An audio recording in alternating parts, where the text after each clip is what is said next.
Hey everyone, welcome back to the Freedom in Flow-based business, all things abundance podcast. My gosh, I'm so excited because today, guys, I have a special guest and I've actually known her for a while now, but we've sort of crossed paths at different times in our journey. And each time we've been sort of like evolved as people. We've been different versions of ourselves, which I think is Mm. super fun because I think we all have these people in our world and they get to see us grow and we find our alignment with them as time passes. And today I have invited my friend Samantha, who is an incredible woman and she is an inspiration for all things body love, self-confidence, self-expression. And I thought she could share to us a little bit more about what that journey has been like for her and how the embodiment of herself, her own authenticity, and self expression has really allowed her to access more flow in her life and in her sense of identity. So, first and foremost, welcome, Samantha. Welcome to the podcast.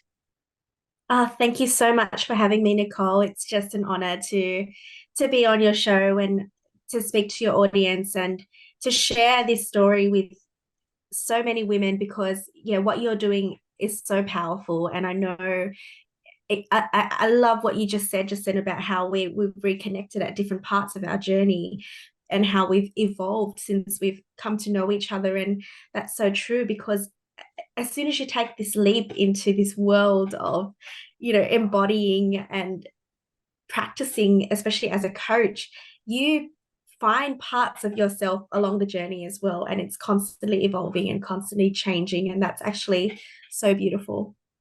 Yeah, it's a pleasure to have you. And like I said, I think that one of the reasons why I wanted to connect, especially at this time, is because I have really found a lot of alignment with people who are expressing authenticity and they're doing it unapologetically and shamelessly.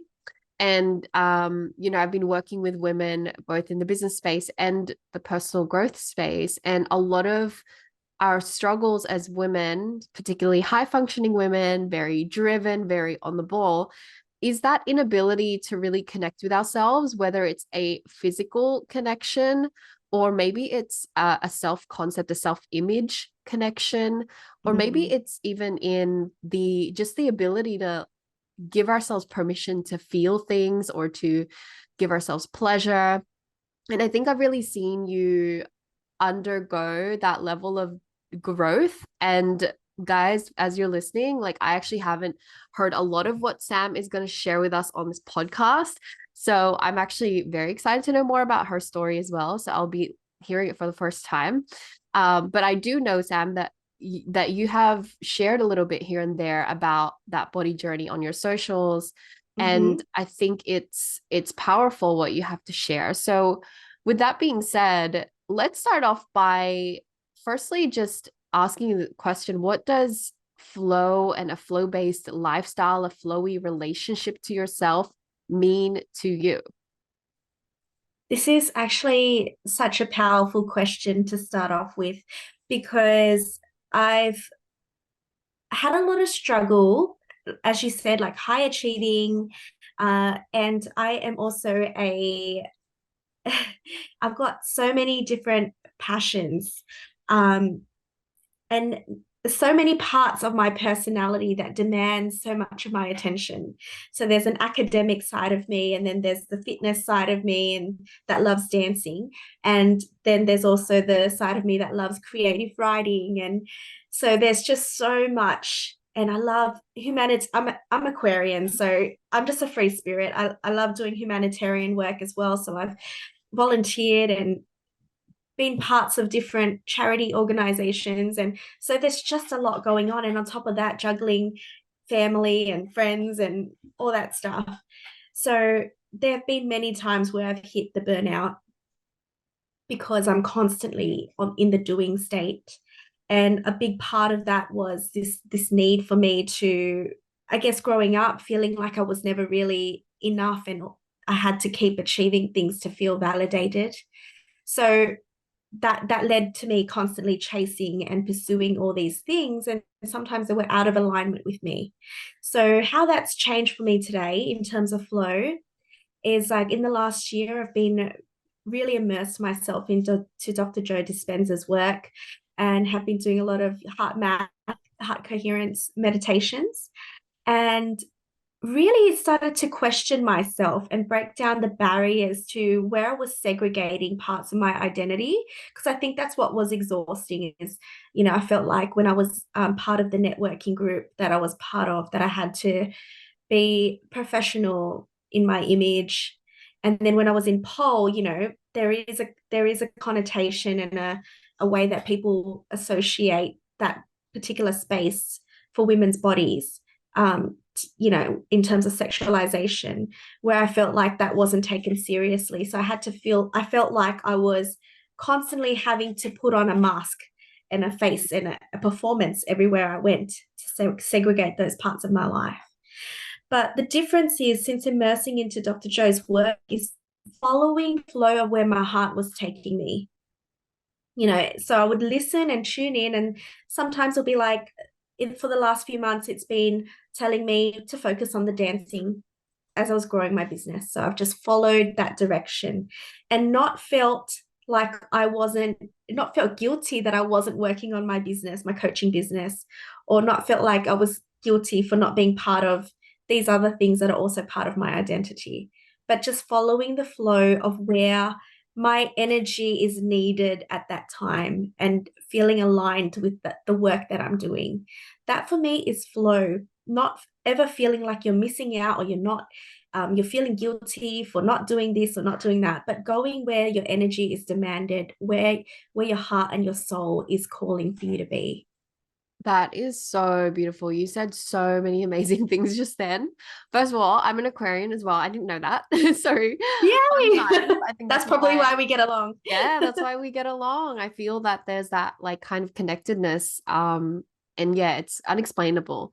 But yes, I think that that is it. Like it's this experience where we can very easily box ourselves into labels and identify with our, the things that we do, our accomplishments, when really there's a bigger picture, there's a bigger self, and it's one that isn't supposed to be fragmented. And even the process of creation, the process of creating a result, like having a business or serving clients, it doesn't have to be fragmented or broken down into XYZ rules, and it has to be done in this one way. And I love how for you, you've been really accessing a lot of that through meditation. We'll go into that in a second, but I think that I see that gap a lot in my clients who are so busy, when their schedules, their lives are so full that there's no space to really slow down, to feel, to check in. And as a result, that disconnection to self happens. And then the byproduct is disconnection to business, or feeling like business is just another hamster wheel. Their goals are just another thing that they're trying to strive towards. And then you get to that place where it's like so existential, and you're just like, hang on, like, what is the point of it all? And I think you beautifully kind of made that connection when you gave that example of really following what your heart is calling you to do, because really it's that invitation from your own body, from your own soul, saying, this is where we need love, this is where we need energy. And if you just tend to that, then you will have the energy, the perspective, the clarity for the other things. But you have to honor that pathway almost. And so, Right. yeah, tell us a little bit more about like heart coherence. I'm very curious about, for you, what that actually is, firstly, and then for you, what that does for you on a very practical level, in terms of bringing more flow into your life, creativity, your business. Yes. Okay, so I think the first place to start is it's such a strange. I feel like as a concept, you can explain it, but it's not until you feel it that you can really know it. It's Mm, very interesting. And so when I started doing the heart coherence work, I found it really, really challenging to connect with my feelings, because for such a long time I'd gone by just kind of ignoring them, or and that's survival, right? We go Mm. through so many different phases of our lives where we're constantly either in stress or, there's ups and there's downs, there's highs and there's lows. And you kind of just, you don't sit there with that feeling and that energy because we're so used to just letting them pass us by. So what the meditations really did for me was, at first there was this numbness, right? Like, why can't I connect with my heart? It's and I'm an emotional person. I feel so many scales of the spectrum, but it was so difficult for me to tap into that. So I didn't give up. I was quite constantly kept checking in because I knew that in that there was misalignment for me. And my goal and my intention was, you know what, I'm just going to feel out my heart and what it's trying to tell me, even if I feel a little bit disconnected right now. So I kept doing the practice, and it evolved and it evolved. And then there were days where I'd feel this burst of, wow, there's something inside of me that's really, really dying to come out. So the biggest transformation for me in this journey was actually connecting to I write a lot of poetry, and I hadn't actually been able to write poetry for a long time because I Mm. was so busy, right? Busy doing life, that there was no access to that version of myself and that creativity. So all of a sudden, poetry started flowing out of me. Mm.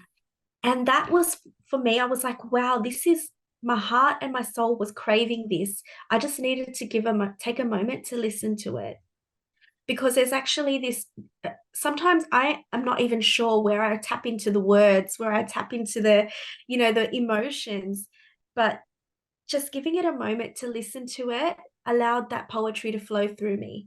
And the same thing happens when I'm dancing, actually. Like, I feel like I'm channeling a higher part of myself that I don't tap into when I'm sitting at my desk and doing work, right? It gives me permission to be free, and in that process also being able to pass that on to other women as well. Because when I'm teaching it, that's another level of flow for me. But yeah, the heart coherence actually, it was just finally feeling my emotions and being connected with them and not letting them pass me by like they normally do. Yeah, that's so beautiful.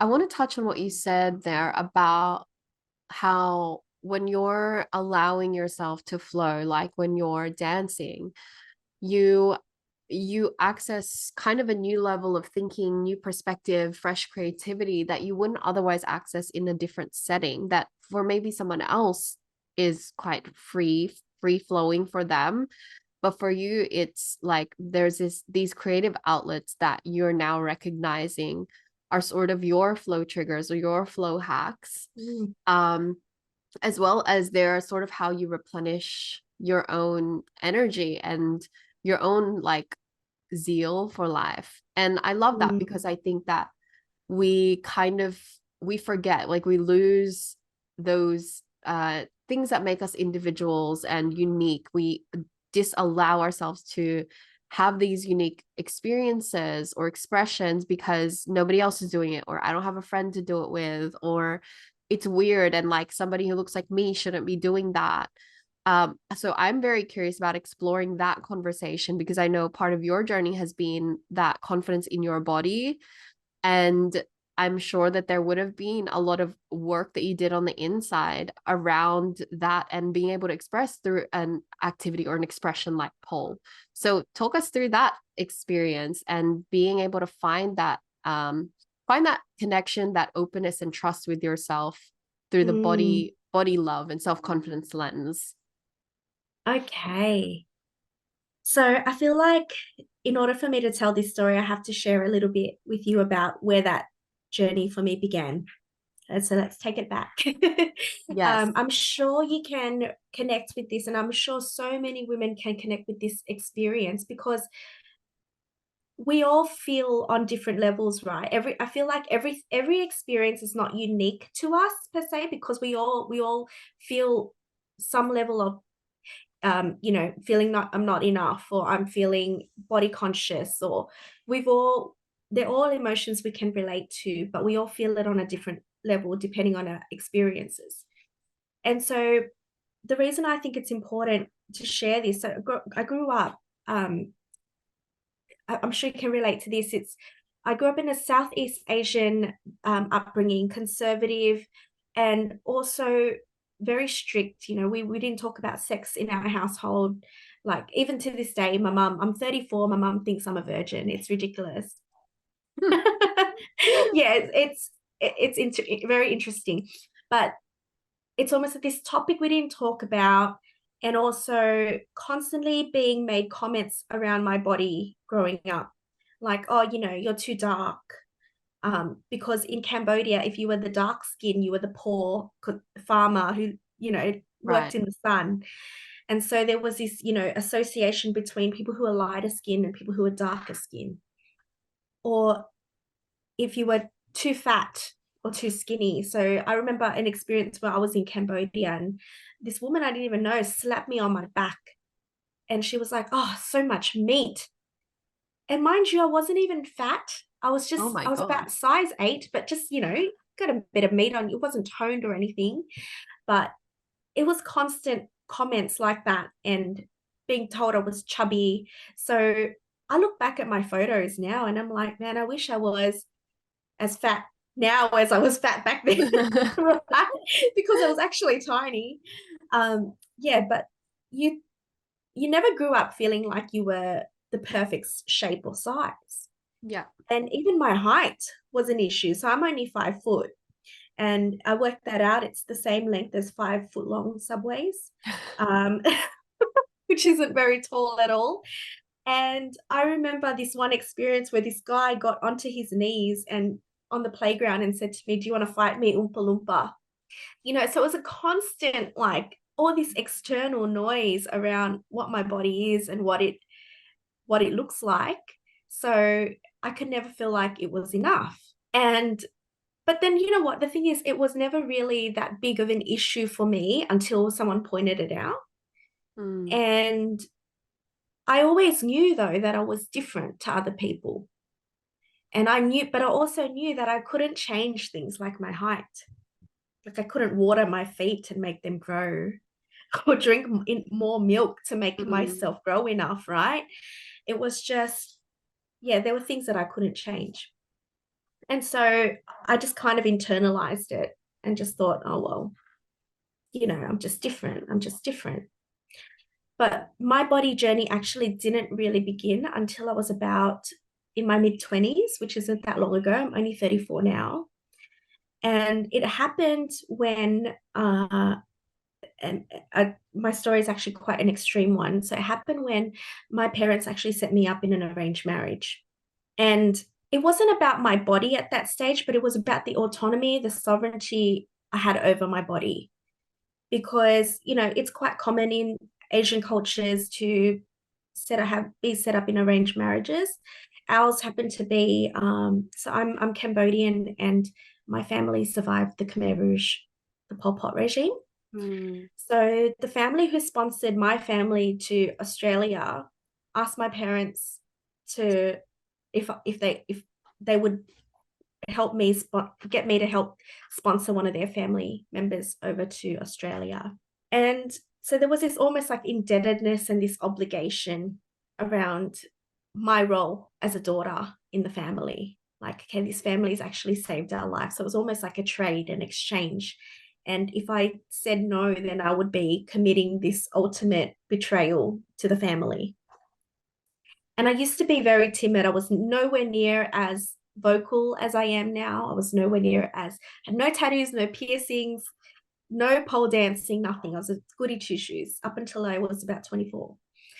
And so I remember sitting on the lounge and they pretty much watching them trade me like a cow and feeling no autonomy over my body, no agency, because I could just be easily traded and exchanged. And I think it was in that moment where I started to question my perception of myself, because here I was, a yes, yes, yes daughter, fulfilling these obligations that was set in place, it seems, before I was even in existence, and really questioning my place in the world. So I ended up gaining a bit of courage and getting myself out of that situation. So I said no, and the deal was off. But it did mean that the relationship I had with my parents collapsed during that time because I dishonored the family by saying no. Uh, and I think it was at that point where I was like, no, my body belongs to me. It doesn't belong to anybody else. It belongs to me. And that's when I started to rebel. I had a very late rebellion in my mid-20s. So I started with my first tattoo on my foot. And then it started with another tattoo and then a piercing. And then it became pole. So prior to pole, I did hip hop, and I knew that my my style would eventually evolve into a more sensual style because I was always like, doing the body rolls, and I was craving a lot more of that. So I think pole at the time, about 10 years ago, was still quite taboo. And there were only a few little studios around in Sydney. They're everywhere now, but there were only a few little studios. And I started going, and I remember I wore the longest shorts and the longest shirt because even though I was probably about a size 8 or 10, I still felt really fat. But I was like, you know what? I'm doing this for me. And I'd look around me and I'd see all these girls who were way smaller than me because even though I was size 8 to 10, there were girls who were size 6s and, rocking these bikinis and looking amazing. And so I started to see look at other people's reflections and realize again that I'm not the same, I'm different. And I was quite self-conscious at the time, but where it started to change was in the process of doing pole is learning to see that, wow, there was one area that I was better at than everybody else. And it was the strength. I started to realize that, hey, I actually pick up these tricks a lot faster than some of the other girls, even though they look nicer doing it. But, and, I did get some comments around, being the chubbier girl or the, more normal body in pole. But I realized I was picking up the strength-based tricks a lot faster.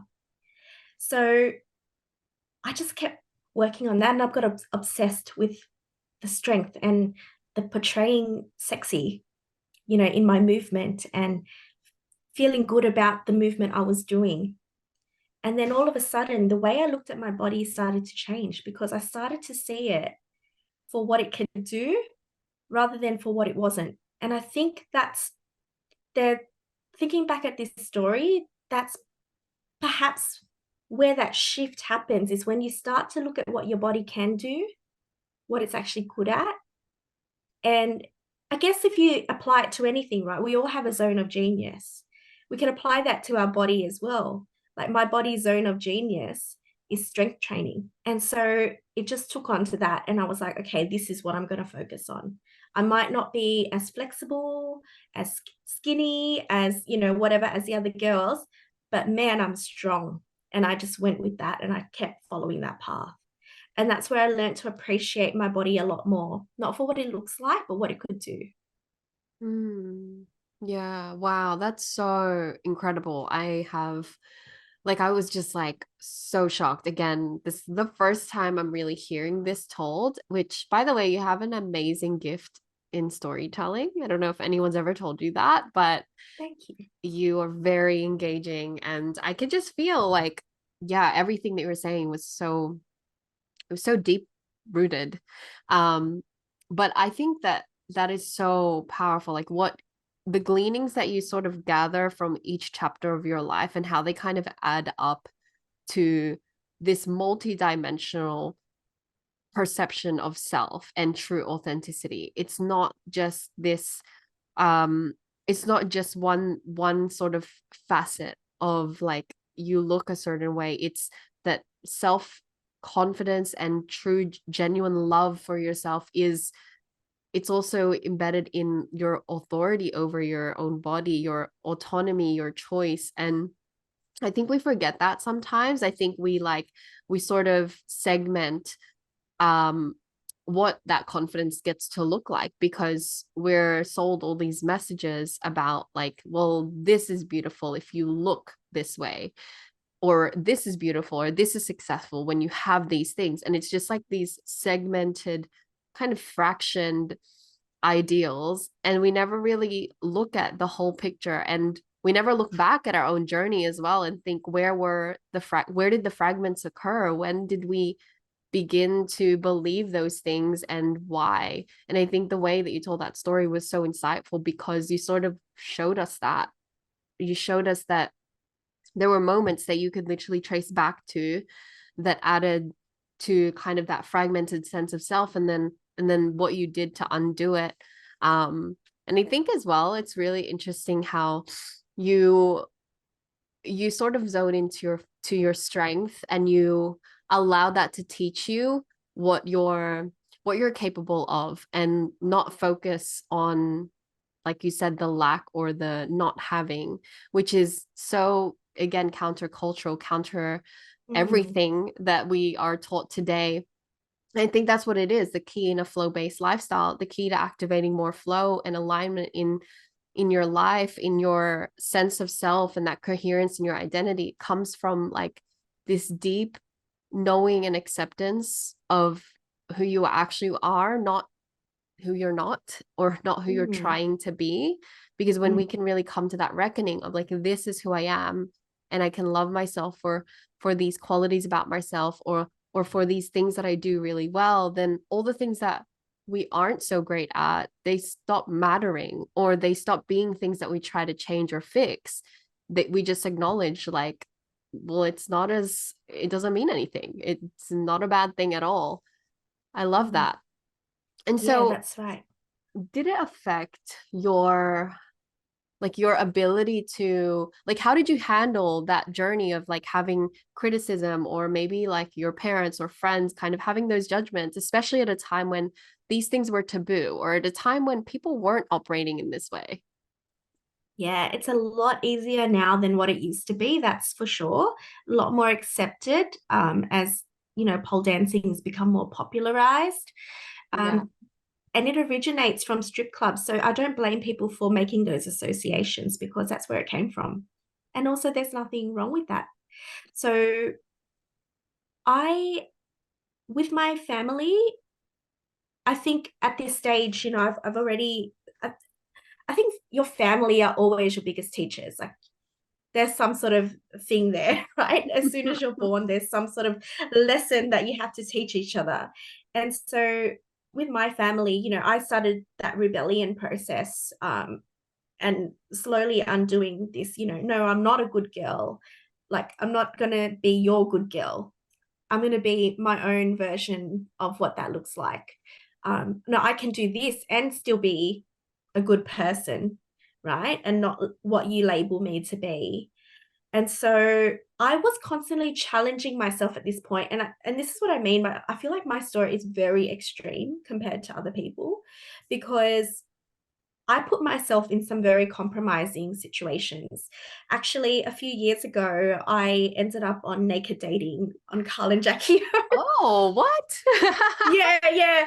There might be a few people who recognize me. It was so long ago, though. But I remember being so fearful of everything, what my parents thought about me, what my family thought about, what my community thought about me. But I knew that deep inside of me, there was something inside of me that was dying to come out. And I think that's what you see now, Nicole. You see this fearless, embodied, like, I don't care if I'm half naked on social media, whatever, right?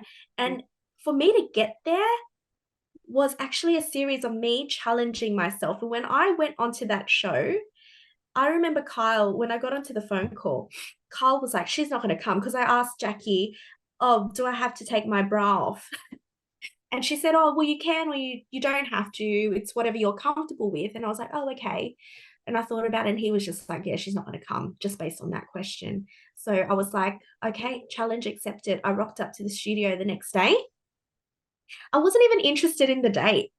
It Mm, was, if I can't overcome this fear of being naked on air in front of whoever, then I can overcome anything, mm, because I had less shame around my body than I had around sharing my writing. Because mm, to me, that's even scarier, sharing the core of who I am, sharing my words, sharing my innermost thoughts and feelings was terrifying. But I wanted to pursue writing. And so if I wanted to overcome that hurdle, I had to be able to overcome something as small as taking my shirt off mm. and people seeing my naked body, right? I know like that's very extreme. Not some people would probably hear that and be like, okay, that's a bit radical, but that's where my brain goes, very extreme. Yeah. So I rocked up and I did that. Yeah, just being able to really face that fear of I don't care anymore, because I still remember the first social media post I put about pole dancing wasn't actually even of my body. I had put out a picture of my pole shoes and some whips that we use for a show. And the caption was "Sticks and stones don't break my bones, but chains and whips excite me" from S&M, right? Yeah. And I still remember my cousin, so my older cousin. So I love them so much. I've got three older cousins, and they are like my big brothers. And one of them pulled me aside at a party, and he was like, "Look, I just want to talk about that last post you put up. I didn't like it." And I wasn't even in the photo. It was just of objects, but it was Mm, already implying what I was doing and where I was going with it. And so I've, I was already easing people into this new world I was venturing into. But I still had so much fear, because I was like, oh my gosh, he reacted like that to a post of shoes. Can you imagine what he'll do if he saw me half naked dancing around a pole?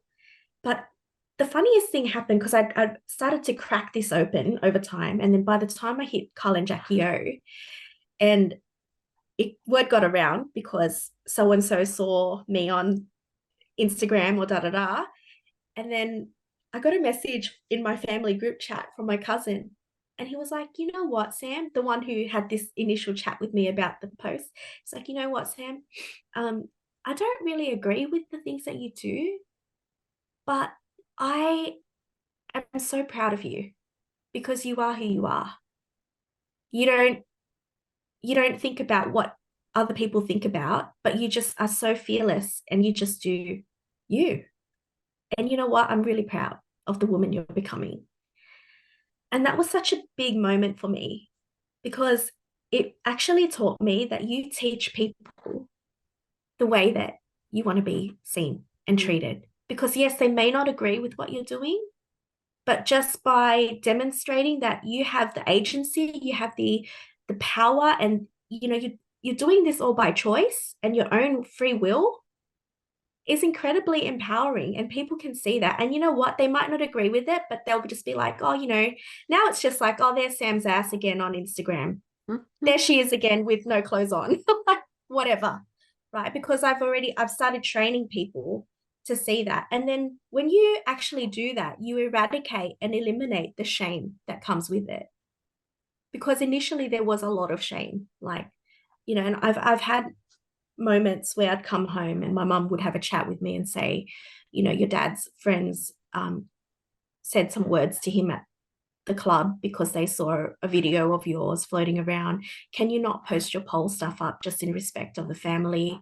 Do it in your own space, do it in your own time, but like don't air it. And I was like, Mum, it's my business.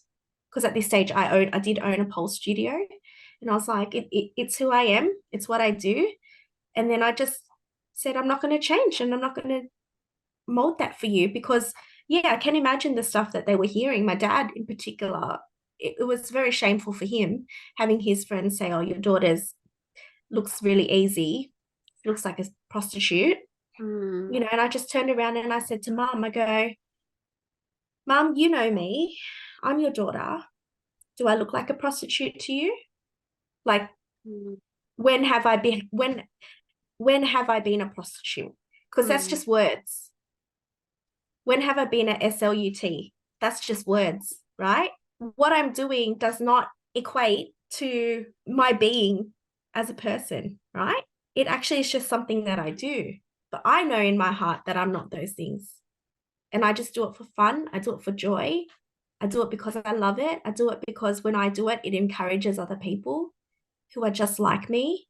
You know, I've had friends, so many people message me and say, I started pole dancing because of you, because when I found your Instagram and I found your content, I could see myself in it. And I thought that pole was only meant for girls who were skinny and girls who were like this. But I saw somebody like me doing it and it made me want to do it. And so that to me became more important than all the negative talk around what I was doing. Yeah. Wow. Wow. I think that something that really resonated was how you train people to treat you the way you want to be treated. And I think people will project their shame and their insecurities onto you, onto us.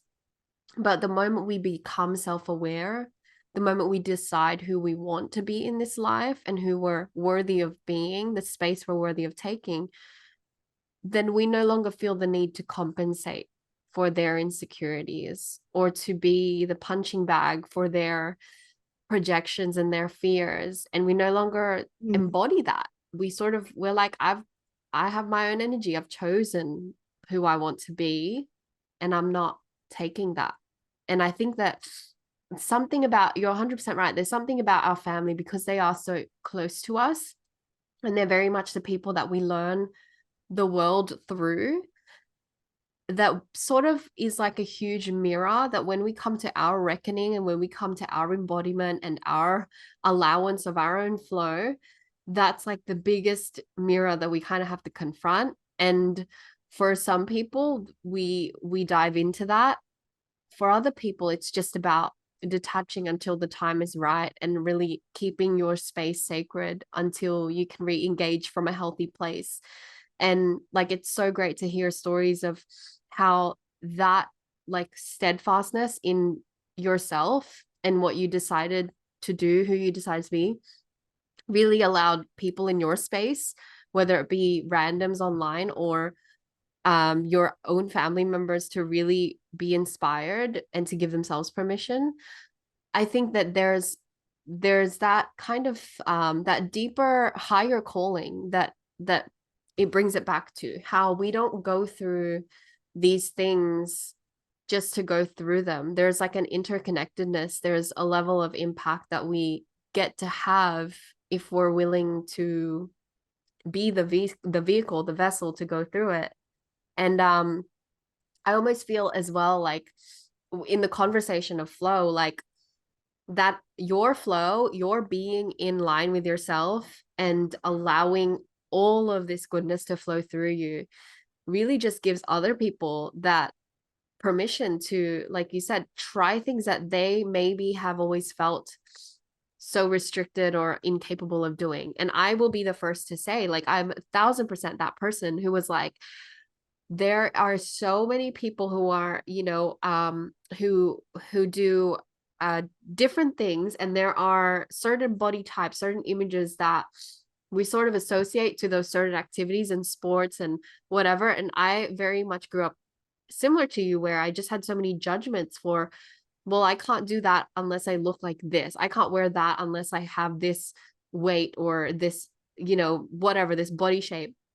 And I think when I first kind of came across you and then kind of followed your journey in pole, it was just like, so it became so normal, like unintentionally, because I had you in my space, in my field, by divine, plan. Maybe that was what was meant for me. And I think it, nothing is ever a coincidence. So it 1,000% was meant for me, because little did I know I was on my own body confidence journey. And then now I'm like, I've just been talking to Sam about, like, I would love to really explore my feminine expression. I would love to finally give myself this permission to do these classes, and it's in the works. And it's so amazing that, just by staying in alignment, we unblock flow for other people. but it's their Mm, choice when they awaken and when they release themselves into their own flow. But I think that harmony is there, and I can really see that in your journey. mm, Yeah. Well, thank you yeah. for sharing that, Sam. I think that was so powerful, and so many people are gonna like, I know, like if you guys want to contact Sam, like hit her up. Like I will put all her details in, because maybe this is what you need. Maybe you need to do some self-expression work and get on that pole. Yeah. Or not even the pole. Like now I teach the classes you'll be coming to floor work and chair because I don't have my own studio with poles at the moment, not yet. So Mm, that's while that's going, I thought, yeah, there's so many other ways to explore movement that, you know, we most strippers make their money not on the pole actually, yeah. but on the floor. And that's where the art of Yeah. floor work actually came about. So you know, there's so just it's getting comfortable with an apparatus Yeah. of some sort, you know, and also getting comfortable with utilizing your body and allowing it. I think most people feel a little bit like, oh, I can't move like that, right? But it's because they haven't given their bodies permission to move like that. So, Mm, of course, you're not going to walk into the room and start looking professional, but this is, you know, the flow that you see in me is has been built over 10 years. yeah. Wow. So That's so powerful. That's true. I think it's a permission yeah. thing. I think that we disallow ourselves to be great at things that we never even really tried because of things that people told us, or conditions that were placed on us. And I think this is the time, particularly for women who are feeling that disconnection to themselves or are wanting more of that sort of flow in their life. It's the time to really reevaluate where you have disallowed yourself to try something, to be good at something, to even enjoy something. And it can happen in so many ways. It doesn't even have to be like as extreme as, like you said, your some of your Mm, examples, or it can be because maybe that's what you need. And I think that your stories, because you've shared so many great ones on this episode, are such a great like signpost, a direction that people can take and try out for themselves. And mm, on that note, I think it's worthwhile to actually like begin to wrap up with the thoughts around what what you would say to someone who maybe is still finding themselves in that dialogue, though. Like I get what you're saying, Sam. I know that I need to do this. I want to do it, but don't it's know just like how. I can't. I still Mm, have so much shame. I still feel like I get pulled mm, back into the reality of things. What would you mm, say to them? that's a great question.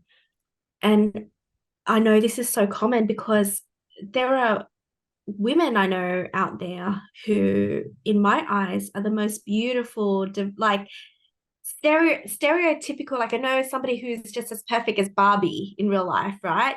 But she has a lot of body image issues as well.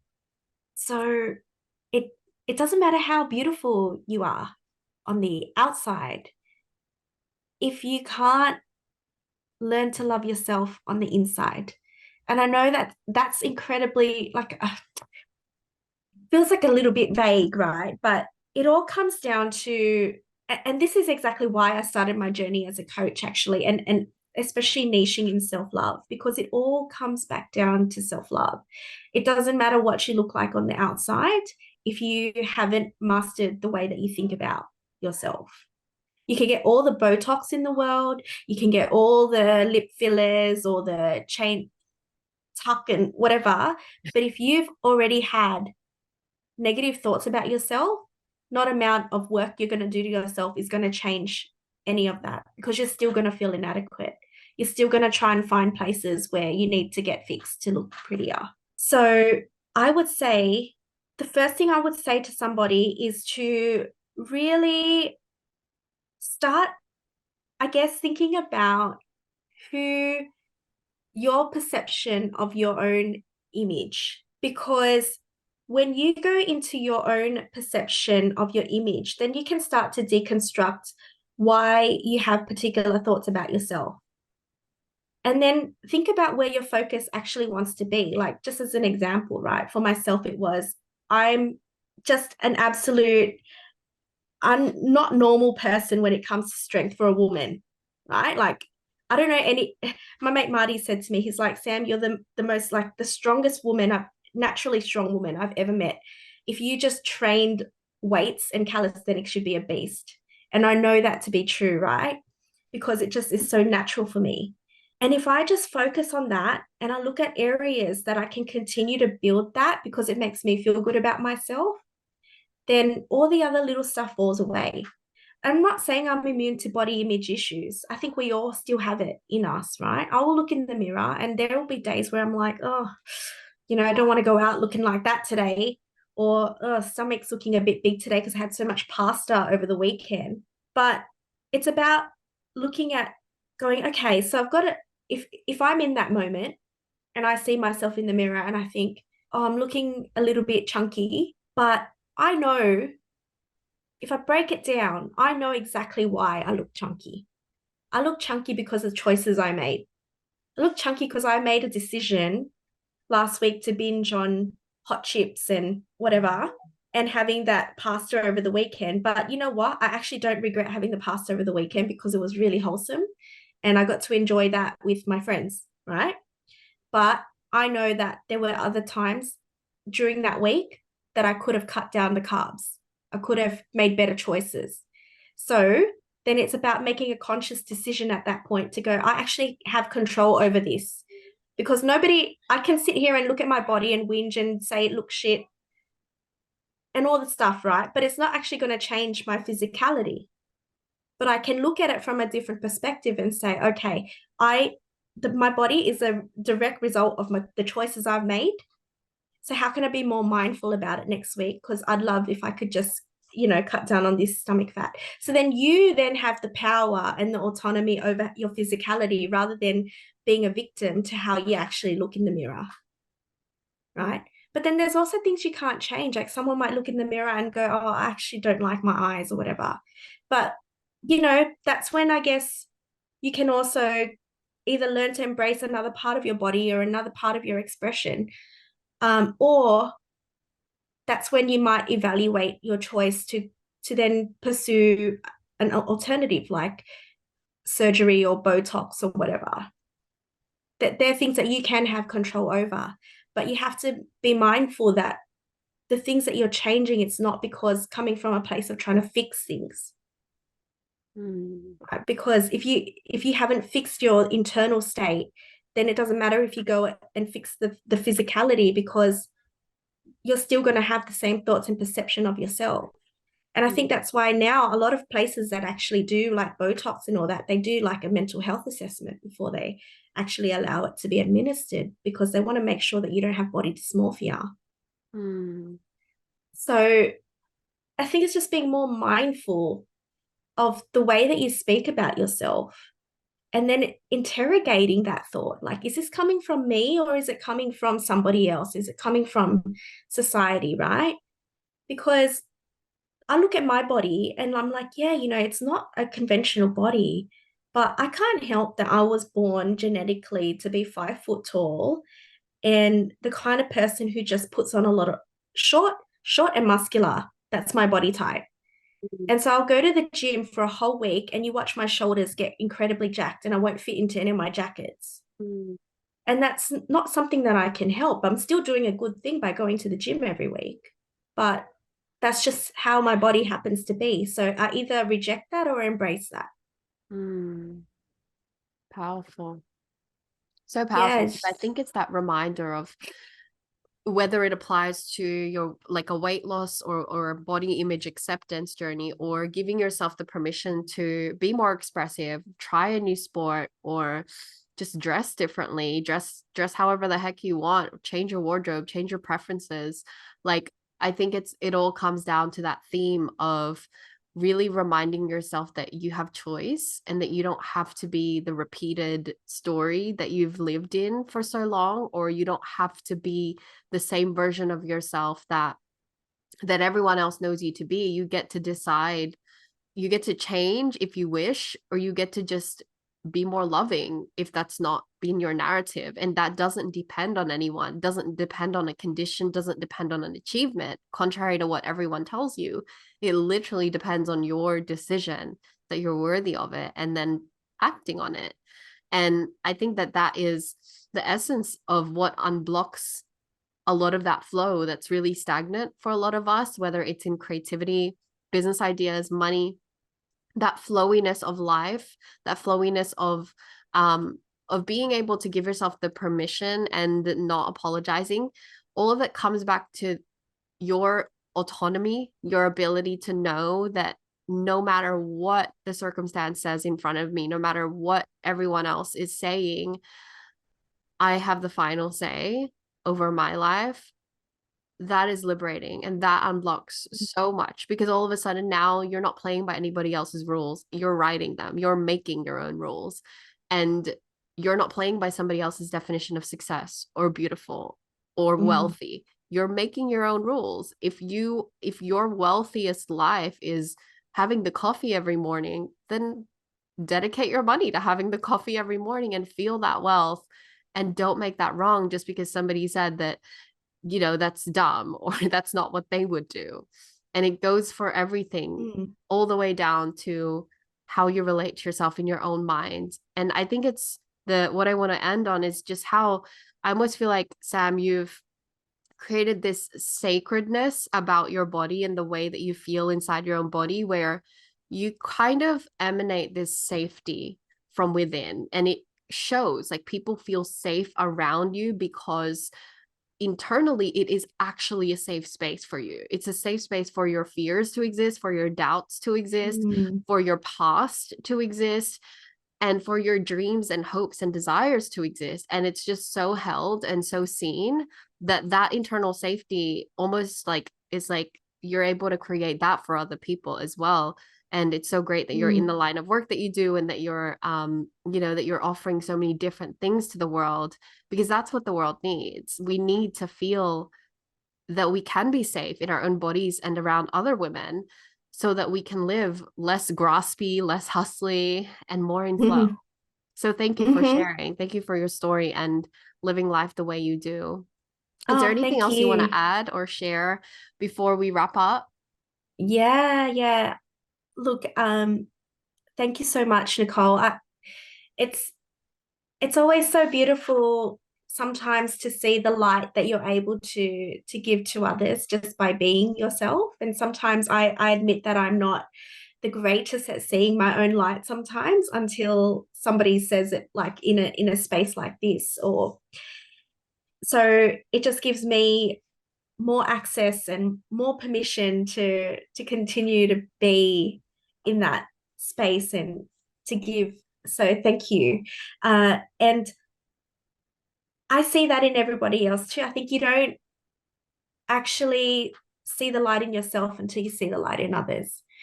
And that's a really powerful message that I would love to end on this note, is because I've started reading Conversations with God by Neil Donald Walsh. And there's a really, really powerful message in there. And he says, to deny yourself is to deny God.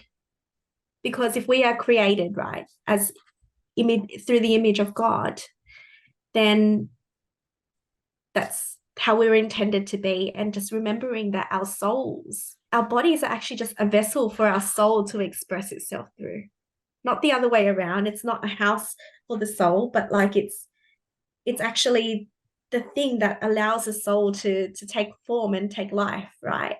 So if we think Mm. of ourselves as spiritual beings, and where we've somewhere along the line our souls have made this choice to inhabit this body, then why are we wasting it on such irrational thoughts and fears and living a life in fear? So the message I'd like to leave with is, to remember to honor our bodies, because our bodies are actually giving our soul the vessel to express itself through and Mm. to carry out the work that we do through. So honor, that's where the sacredness of my body comes from. I choose to cherish it because it's allowing me to live in all its forms, through to create, to write, to sing, to dance, to experience joy, even suffering and pain. It's allowing us to have all that God intended us to experience. So Mm, we do have to choose to honor it. And if we deny ourselves of that, we deny ourselves God, mm, because we are God. mm. So just don't forget how powerful you are, and how powerful that this is our temple. Yeah, beautiful. So beautifully said. And I know that everyone listening to this will probably want to check out your work, check out the beautiful you doing your thing. So let us know, how can we get connected to you if we want to be in your world and be a part of what you have to offer? Yeah, so if you want to see some half naked dancing, booty shaking around the pole, Mhm. um, then you can follow me on Instagram at Samantha Bun Coach. That's my Instagram handle, and that's probably the best place to connect with me. And I am planning on hosting a masterclass soon on fearless self expression. So I'll be floating some of those details around. So if you give me a follow, uh, that's how you can get connected into my world. And yeah, I'll share more of my journey. Wonderful. Yes. And I highly recommend you guys follow Sam. Like I said, I have been impacted without even trying, just by being in Sam's space, impacted in my own personal journey, self acceptance, and all the amazing things that we shared and we talked about today in this episode. So definitely go say hello and hit her up with a follow and attend any of the events and workshops that she hosts. Sam, it's been a pleasure to have you on the podcast. It has been a privilege to hear your story and to just see your values inside of that journey and where they came from and why you do what you do and you do it so well. I'm excited for the work you will continue to bring into the world. And I hope that for those of you listening on this podcast, that you have been inspired to activate more flow in those areas in particular in your life where maybe it has been blocked up or stagnant. You can always reach out to myself or Sam to have a chat and to unpack anything that's sort of come up for you as you listen, and lean into the big work because you are worth it and you are so capable and deserving of having a flow based life. So, thank you, Sam, once again. And we loved having you on this podcast. Thank you. It was such a pleasure, and hopefully connect with some of you soon. Thanks.